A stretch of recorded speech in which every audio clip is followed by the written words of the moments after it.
You're just an entertainer.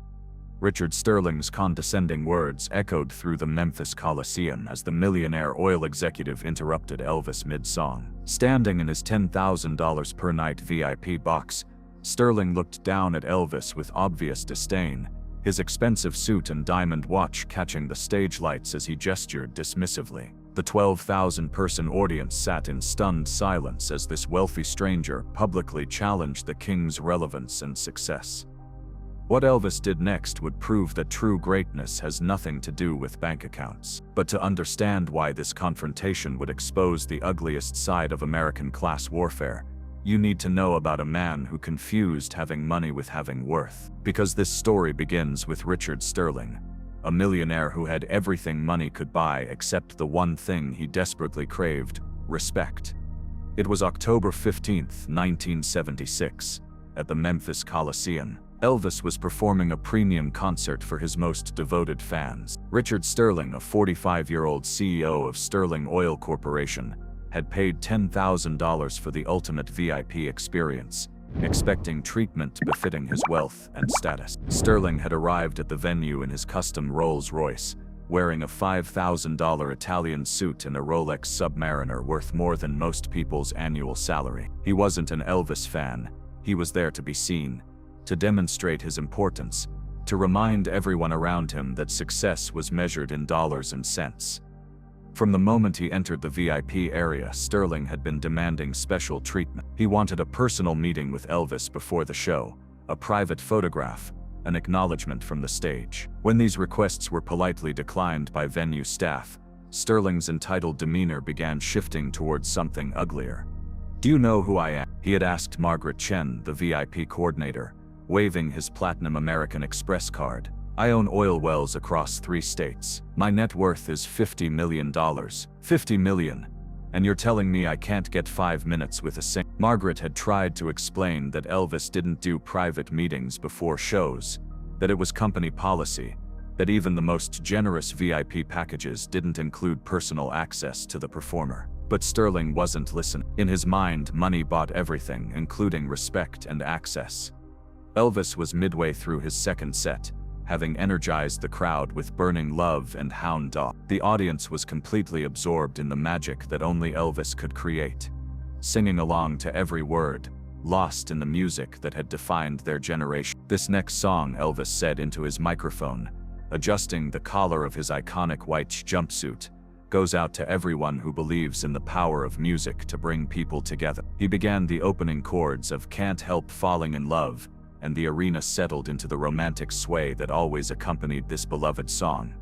But in the VIP section, Sterling's frustration had reached a boiling point. The combination of expensive champagne and wounded ego had created a toxic mixture of entitlement and rage. He had paid more money for his seat than many people earned in months, and yet he felt ignored, dismissed, treated like just another face in the crowd. As Elvis sang "Wise Men Say, Only Fools Rush In," Sterling's anger crystallized into something that would shock everyone in the building. He stood up in his VIP box, his movement catching the attention of several audience members nearby. "You're just an entertainer." Sterling's voice cut through the music like a knife through silk. The unexpected interruption was so jarring, so inappropriate, that Elvis stopped singing mid-verse. The band, confused and uncertain, gradually stopped playing. 12,000 people turned to look at the well-dressed man standing in the premium seating area. Elvis set down his guitar and walked to the edge of the stage, squinting up at the VIP section to see what was happening. The arena's lighting made it difficult to see clearly, but he could make out a middle-aged man in an expensive suit, obviously agitated. "Sir," Elvis said gently, his voice carrying clearly through the sound system, "is everything all right up there?" The question was respectful, concerned, giving Sterling an opportunity to sit down and let the show continue. Instead, Sterling doubled down on his attack. "You heard me," he shouted, his voice carrying clearly through the arena. "You're just an entertainer. I run a real business with real value. I create jobs. I drive the economy. I matter. You just sing songs." The audience erupted in a mixture of boos and gasps. This wasn't the usual drunk heckler or overzealous fan. This was something different.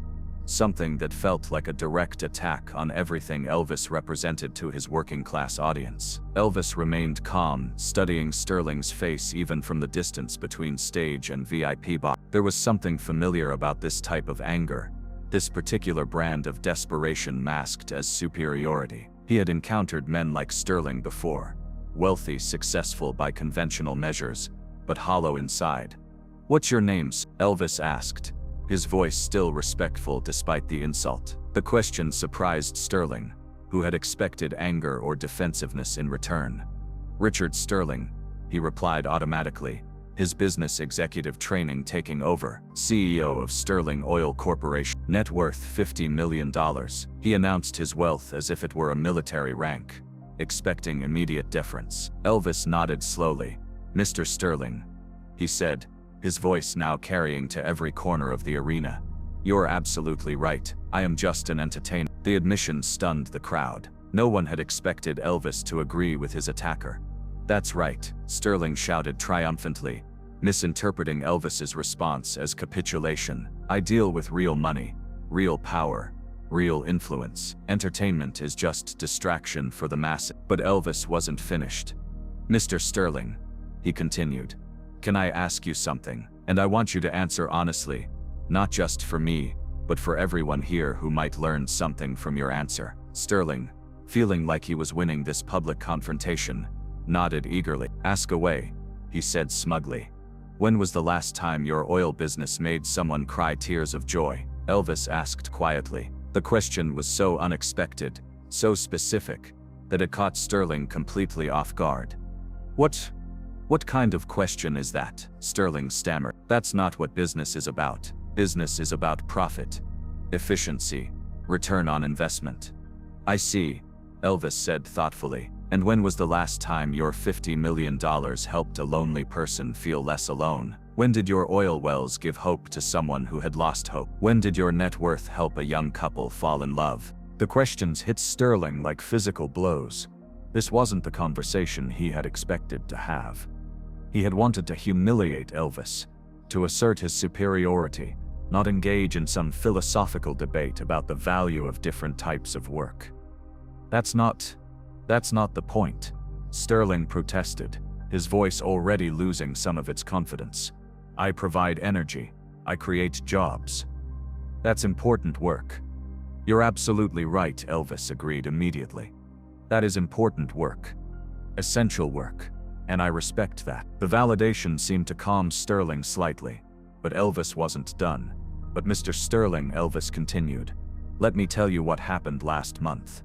A young soldier wrote to me from Vietnam. He said that when his unit was under fire, when they didn't know if they'd make it through the night, they played my music on a little radio. He said Love Me Tender reminded him of his girl back home, gave him something to fight for, something to hope for." The arena was completely silent now, hanging on every word.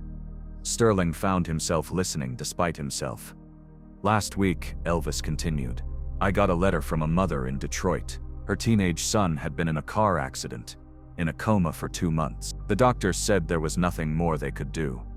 But this mother played my music for her boy, every day, hoping he could hear it, hoping it might bring him back. And you know what, Mr. Sterling? Last Tuesday, that boy woke up. His first words were lyrics from Hound." Sterling's expression was changing, the arrogance slowly being replaced by something that looked like confusion, maybe even shame.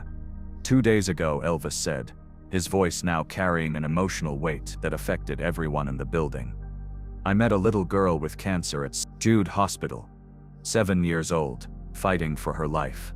She asked me to sing Can't Help Falling in Love, because she said it made her feel brave. Sterling, when I sang for that little girl, when I saw her smile despite everything she was going through, I understood something important about my work." Elvis stepped closer to the edge of the stage, looking directly up at Sterling. "You see, Sterling, you're right that I'm just an entertainer. But what you don't understand is that entertainment isn't frivolous. It's not a luxury. It's not a distraction from real life. It's what makes real life bearable." The insight hit Sterling like a revelation he hadn't expected. Around the arena, people were crying, not from sadness but from recognition of a truth they had always known. but never heard articulated so clearly. Music doesn't create oil wells, Elvis continued, but it creates hope. It doesn't generate profit margins, but it generates connection between human beings. It doesn't increase stock prices, but it increases the value of being alive. Sterling was quiet now, the fight gone out of him. The man who had been so certain of his superiority, just moments before now, looked small and uncertain in his expensive suit. "Mr. Sterling," Elvis said gently, "can I ask you something else? And I promise this isn't meant to hurt you. It's meant to help you understand something." Sterling nodded slowly, no longer the aggressive businessman, but something more vulnerable. "When you were a little boy," Elvis asked, "what did you want to be when you grew up?" The question hit Sterling like a punch to the stomach. For a moment, his carefully constructed executive persona cracked, and something much younger and more honest showed through. I wanted to be a teacher," Sterling said quietly, his voice so small that the microphones barely picked it up. "My father ran a hardware store, and I used to help him after school. He taught me about fixing things, about helping people solve their problems. I wanted to teach shop class, help kids learn to build things with their hands." The admission hung in the air like a confession. This wasn't the story of the powerful oil executive anymore. This was the story of a little boy, whose dreams had been traded for something that looked more like success. "What happened to that dream?" Elvis asked softly. Sterling's voice cracked slightly as he answered, "My father's store went bankrupt when I was 16. Creditors took everything. Dad said business was about survival, about never being vulnerable again. He said teaching was for people who couldn't make real money, that helping people was a luxury we couldn't afford." Understanding dawned on Elvis's face, and on the faces of many people in the audience. This wasn't a story about evil or greed. This was a story about fear, about a young man who had learned to measure his worth by his wealth, because he had been taught that everything else was too risky. "Mr. Sterling," Elvis said, "I want to tell you something that might sound strange, coming from someone you just called, just an entertainer.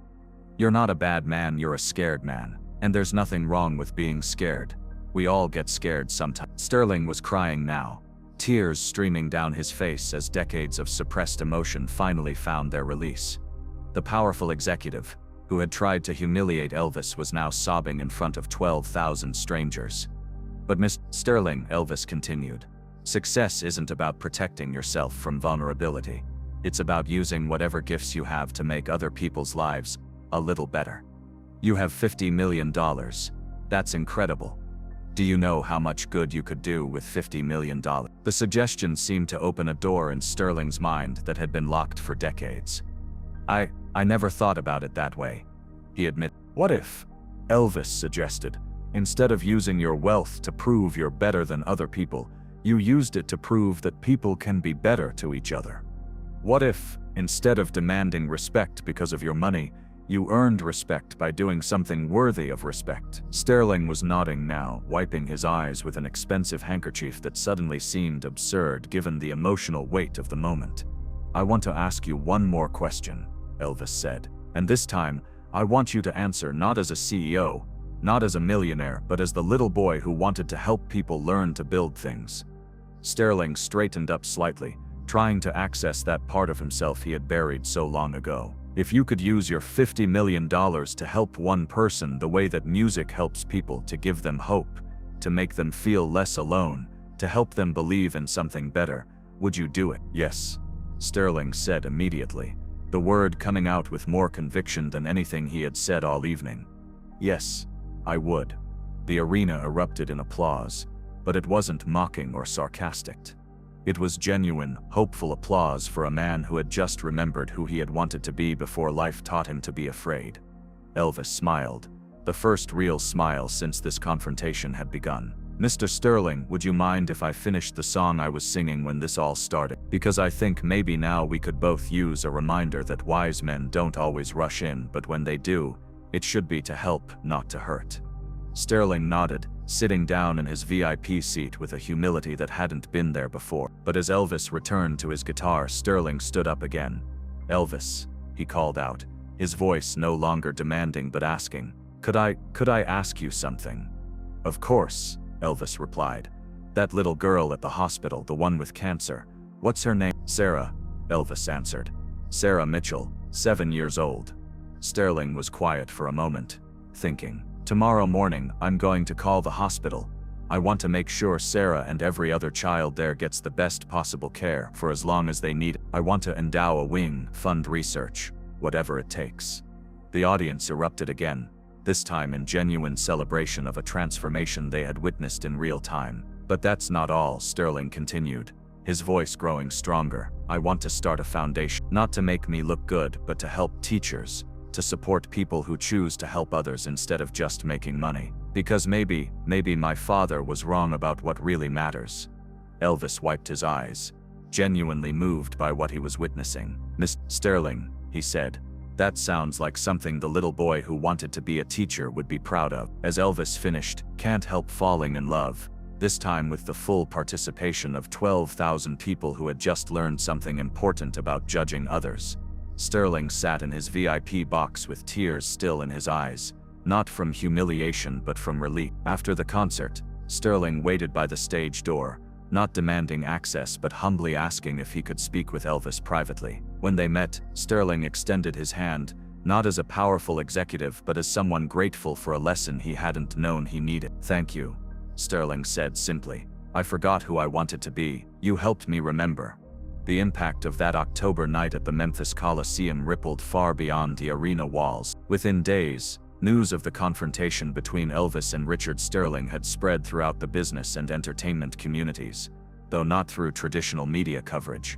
Sterling himself had requested that no recordings or photographs of his breakdown be shared publicly. I want to earn respect through my actions, not sympathy through my mistakes, he told the venue management. Elvis supported this decision, understanding that true transformation required dignity, not public humiliation. However, the story spread through word of mouth among the 12,000 people who had witnessed it. Each person took away something different from what they had seen, but all carried the same core message, that worth isn't measured by wealth, and that even the most hardened hearts can be opened by compassion. Margaret Chen, the VIP coordinator who had dealt with Sterling's initial arrogance, later said, I've worked with wealthy clients for 15 years, and I've seen every type of entitled behavior you can imagine, but I've never seen someone transform so completely in such a short time. Elvis didn't just perform that night, he performed a miracle. The Sarah Mitchell Foundation became Sterling's obsession in the best possible way. Within 6 months of that October night, he had donated $15 million to pediatric cancer research and established a permanent endowment to ensure that no child at St. Jude Hospital would ever be denied treatment due to financial constraint. But Sterling's transformation went deeper than charitable giving. He began restructuring his entire business philosophy, implementing profit-sharing programs for Sterling Oil employees, and establishing educational scholarships for the children of blue-collar workers. His executive team was initially resistant to these changes. Richard, you're giving away money we could be reinvesting in expansion, complained his chief financial officer, Marcus Webb, during a heated board meeting, and your shareholders are starting to ask questions about your priorities.